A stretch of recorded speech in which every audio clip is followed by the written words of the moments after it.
Hai teman-teman, pernah merhatiin gak sih, kalau laut itu kayak bernapas, naik turun gitu, bukan cuma ombaknya aja loh. Nah, permukaan laut itu naik turun setiap hari karena teman kita bulan. Yap, batu besar yang bersinar di langit itu punya koneksi yang kuat banget sama air di bumi. Kayak lagi ngedance gitu, dan kita bisa lihat gerakannya. Mungkin kalian mikir, loh, bulan kan jauh di atas sana, gimana caranya bisa ngaruh ke sesuatu yang segede lautan? Nah, dengerin nih, bulan itu punya tarikan sendiri, namanya gravitasi. Tahu nggak, lautan bisa merasakannya. Oke, kita semua pasti pernah dengar tentang gravitasi, gara-gara Newton dan apelnya itu kan? Cerita klasik tentang bagaimana Newton melihat apel jatuh dan mulai memikirkan gaya yang membuatnya jatuh ke tanah. Tapi, gravitasi itu lebih dari sekadar apel jatuh.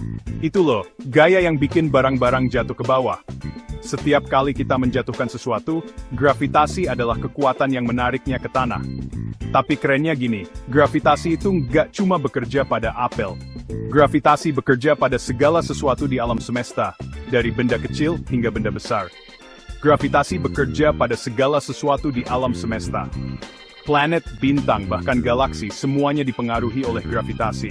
Planet, bintang, bahkan kita di bumi ini, semuanya terhubung oleh gaya tak terlihat yang saling menarik ini. Gravitasi adalah kekuatan yang menjaga planet-planet tetap di orbitnya. Dan tahu nggak, air itu peka banget sama gravitasi. Gravitasi mempengaruhi bagaimana air bergerak dan mengalir. Coba deh bayangin, kalau kita menuangkan air ke dalam gelas, airnya ngikutin bentuk gelasnya kan? Itu semua karena gravitasi. Itu karena gravitasi menarik air ke bawah. Air selalu mencari jalan ke bawah karena gravitasi. Nah, sekarang bayangkan itu dalam skala yang jauh lebih besar dengan bulan dan lautan. Gravitasi bulan mempengaruhi pasang surut air laut di bumi. Nah, disinilah ceritanya makin seru. Gravitasi bulan itu nggak cuma narik lautan ke arahnya sendiri, tapi dia juga menciptakan yang namanya gaya pasang surut. Bayangkan bumi dan bulan lagi main tarik tambang pakai lautan. Bulan menarik satu sisi bumi, dan airnya jadi menggembung ke arah bulan. Itulah yang disebut pasang naik. Tapi ada yang unik nih, pasang naik juga terjadi di sisi bumi yang berlawanan pada saat yang sama. Kok bisa? Karena gravitasi bulan juga menarik bumi sedikit menjauh dari air di sisi yang berlawanan, sehingga menciptakan tonjolan air lagi. Keren banget kan? Bagian 4. Pasang naik, pasang surut, rutinitas harian lautan. Setiap hari, lautan kita mengalami perubahan yang menakjubkan. Jadi, ada dua tonjolan air di sisi bumi yang berlawanan karena bulan. Gravitasi bulan menarik air laut, menciptakan tonjolan ini. Saat bumi berputar, bagian-bagian planet yang berbeda melewati tonjolan-tonjolan itu. Ini menyebabkan pasang naik dan pasang surut di berbagai lokasi. Ketika pantai kita sejajar dengan tonjolan, kita mengalami pasang naik. Air laut naik lebih tinggi dari biasanya. Ketika kita berada di antara tonjolan, kita mengalami pasang surut. Air laut surut, memperlihatkan dasar laut yang biasanya tersembunyi. Siklus ini terjadi sekitar 2 kali sehari, kira-kira setiap 12 jam 25 menit. Ini adalah ritme alami lautan. Itulah kenapa kita bisa pergi ke pantai di pagi hari, dan melihat air laut surut, memperlihatkan lebih banyak pantai untuk dijelajahi. Tapi kalau kita kembali lagi nanti, airnya bisa jadi jauh lebih dekat. Pasang naik membawa air lebih dekat ke pantai, menciptakan pemandangan yang berbeda.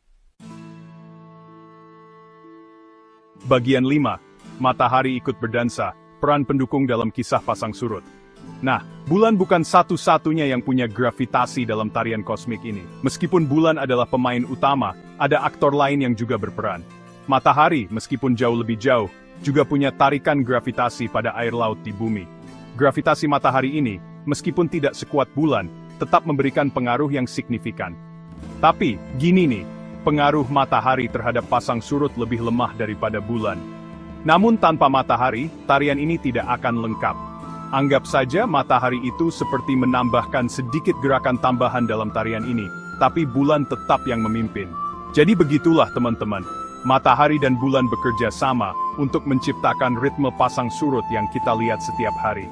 Lain kali kalian melihat pasang surut air laut, ingatlah interaksi gravitasi yang menakjubkan antara bumi, bulan, dan bahkan matahari. Setiap pasang surut adalah hasil dari tarikan gravitasi yang rumit dan indah. Ini seperti tarian kosmik raksasa, Dan kita semua hanya ikut menari. Setiap gerakan air adalah bagian dari simfoni alam yang luar biasa.